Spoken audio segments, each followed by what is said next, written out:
Hello guys, welcome back to my channel. First of all, thank you so much for 100 subscribers. చాలా thanks. ఈరోజు నేను ఈ వీడియోలో కనిపించే కర్టన్స్ డిఐవై అయితే ట్రై చేయబోతున్నాను. అది ఓల్డ్ శారీ యూస్ చేసుకొని ఫస్ట్గా వచ్చేసి నేను ఈ శారీని నీట్గా లే చేసుకొని పళ్ళు పార్ట్ అండ్ బార్డర్ పార్ట్స్ నీట్గా సపరేట్ చేసేస్తున్నాను. నేను ఈ కర్టన్ని ప్లెయిన్గా అయితే పెడదాం అనుకుంటున్నాను, బట్ ఫ్యాబ్రిక్ ఎంత సరిపోతుందో చూసుకొని దాన్ని బట్టి పళ్ళు యూస్ చేద్దామని. అండ్ నెక్స్ట్ వచ్చేసి మెజరింగ్ టేప్ యూస్ చేసుకుంటూ నేను డోర్ లెంత్ అండ్ విడ్త్ ఎంత కావాలని కర్టన్కి మెజర్ అయితే చేసుకొని రాసుకుంటున్నాను. సో దాన్ని బట్టి మనం కర్టన్ని స్టిచ్ అయితే చేయొచ్చు. సో నేను మెజర్మెంట్ తీసుకున్న తర్వాత ఫ్యాబ్రిక్ని నీట్గా లే చేసుకొని ఆల్సో లెంత్ ప్లస్ దానికి పైన ఫోల్డింగ్కి extra space plus half inch స్టిచ్చింగ్కి అయితే ఇంక్లూడ్ చేసుకొని కట్ చేసేసుకొని సైడ్కి పెట్టుకుంటున్నాను. సో దాన్ని బట్టి నేను మిగతా ఫ్యాబ్రిక్లో రఫల్స్ అయితే ప్లాన్ చేద్దామని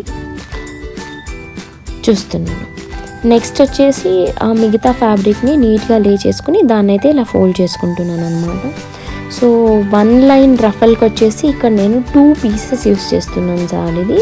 సో డబల్ అనమాట, బేస్కి డబల్ లెంత్ ఉంటే మనకి రఫల్స్ అనేవి బాగా వస్తాయి. సో నేను ఇక్కడ ఒక 10 ఇంచ్ అయితే మార్క్ చేసుకుని కట్ చేసుకుంటున్నాను. అక్కడ బాటంలో కొంచెం అన్ఈవెన్గా ఉందని అది కూడా నేను స్ట్రెయిట్ లైన్ వేసి కటింగ్ అయితే చేస్తున్నాను అనమాట. సో హాఫ్ ఇంచ్ స్టిచ్చింగ్కి పోతుంది.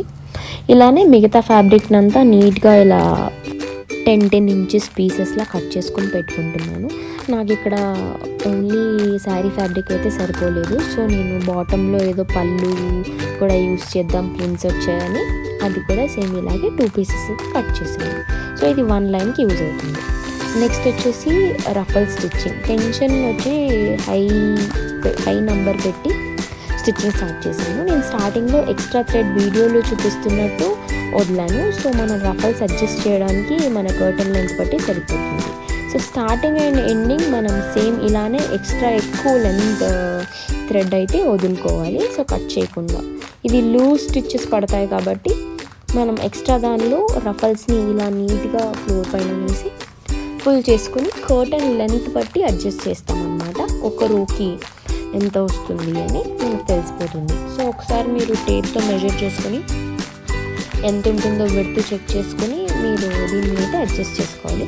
సో ఇలానే నేను మిగతా పీసెస్ అన్నీ కూడా కట్ చేసి మీకు ఎడ్జ్ ఫినిషింగ్ అయితే చేశాను, ఫోల్డ్ స్టిచ్ చేసి అలాగే రఫల్స్ కొట్టి రెడీగా పెట్టాను. ఇప్పుడు బేస్ కర్టన్ని తీసుకొని దానికి స్టార్టింగ్లో మనం హ్యాంగ్ చేసుకోవడానికి ఎంత స్పేస్ కావాలో అంత స్పేస్ నేను ఫోల్డ్ అయితే చేసి నీట్గా దీన్ని కూడా స్టిచ్ చేసుకుంటున్నాను. సో స్టిచ్చింగ్ ఫినిష్ అయిపోయాక బేస్ కర్టన్ని బాటంలో లే చేసి దానిపైన రఫల్స్ అయితే ఇలా నేను 1 by 1 అరేంజ్ చేశాను అనమాట. నాకున్న రఫల్స్తో నేను ఎంత డిస్టెన్స్ ఇవ్వాలి బేస్ ఫ్యాబ్రిక్ అన్నది నేను చూసుకొని ఇలా లే చేసి పిన్స్ అయితే పెట్టుకున్నాను నీట్గా. సో బాటంలో నేను పళ్ళు పార్ట్ యూస్ చేశాను. సో ఇలా ఇన్ బిట్వీన్ స్పేస్ మనం ఎంత ఇవ్వాలన్నది మనకి నంబర్ ఆఫ్ రఫల్స్ చూసుకొని స్పేసింగ్ అయితే నేను ఇచ్చాను. మీకు దీని ఫైనల్ లుక్ అయితే చూపించబోతున్నాను. మీకు నచ్చితే ప్లీజ్ లైక్ చేయండి, షేర్ చేయండి, సబ్స్క్రైబ్ చేయడం అస్సలు మర్చిపోకండి. Thank you so much for watching my channel. See you in my next video. Bye.